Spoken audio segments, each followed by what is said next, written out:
ঈদকে সামনে রেখে নৌপথে বাড়ি ফিরছেন অনেকে। দক্ষিণাঞ্চলের মানুষের ঘরে ফেরার খবর জানাতে রাজধানীর সদরঘাট লঞ্চ টার্মিনাল থেকে যুক্ত হচ্ছেন সহকর্মী সানি মৃধা।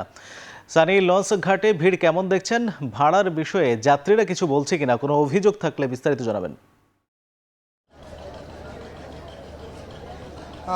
মিয়াজি, আমি যদি দুটোর কথাই বলি, দুটোই স্বাভাবিক রয়েছে। কোনো ধরনের অভিযোগ এখন পর্যন্ত আমি কথা বলে শুনতে পাইনি। একই সাথে উপচে পড়া ভিড় যেটাকে বলা হয়, যে ঈদকে সামনে রেখে যে ধরনের চাপ আসলে লঞ্চঘাট থেকে শুরু করে বিভিন্ন টার্মিনালে দেখা যায়, সে ধরনের চাপ নাই। অর্থাৎ স্বাভাবিকভাবেই যে চাপগুলো থাকে, যাত্রীরা যেভাবে যাতায়াত করে সেভাবেই রয়েছে। আমি এখন টার্মিনালের যে প্লাটুন নাম্বার আছে, অর্থাৎ প্লাটুন 10-এ রয়েছি। সেখানে কিন্তু ভোলা অঞ্চলের মানুষজন এখান থেকে যেতে থাকে, অর্থাৎ ভোলা, হাতিয়া, বেতুয়া এই অঞ্চলের দিকে মানুষ যেতে থাকে।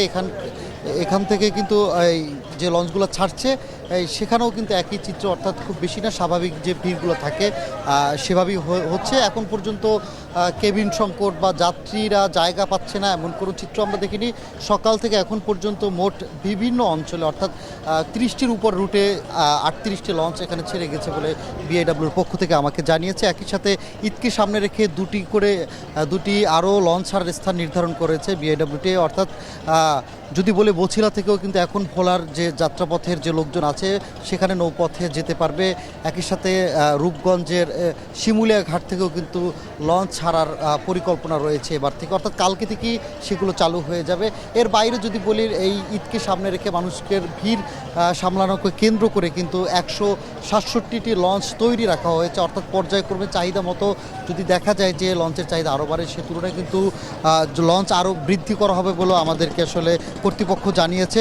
তবে এখন পর্যন্ত কোনো ধরনের অপ্রীতিকর ঘটনা বা কোনো ধরনের অভিযোগ, কোনো ধরনের উদ্ভূত পরিস্থিতির সম্মুখীন আসলে যাত্রীরা হয়নি। পাশাপাশি যদি আমি আরেকটু বলে থাকি, এখানে কিছুক্ষণ পর আইন শৃঙ্খলা রক্ষাকারী বাহিনী মনিটরিং করছে। তো সার্বিকভাবে এখন পর্যন্ত যে পরিস্থিতি, সব কিছু ঠিকঠাকই লক্ষ্য করা যাচ্ছে। কোনো ধরনের অভিযোগ ছাড়াই আজকের দিনের যে যাত্রা হয়তো যাত্রীরা সম্পূর্ণ করতে পারবে। তো মিয়াজি, এই ছিল সদরঘাট থেকে যাত্রীদের যাওয়ার সবশেষ তথ্য আমার কাছে।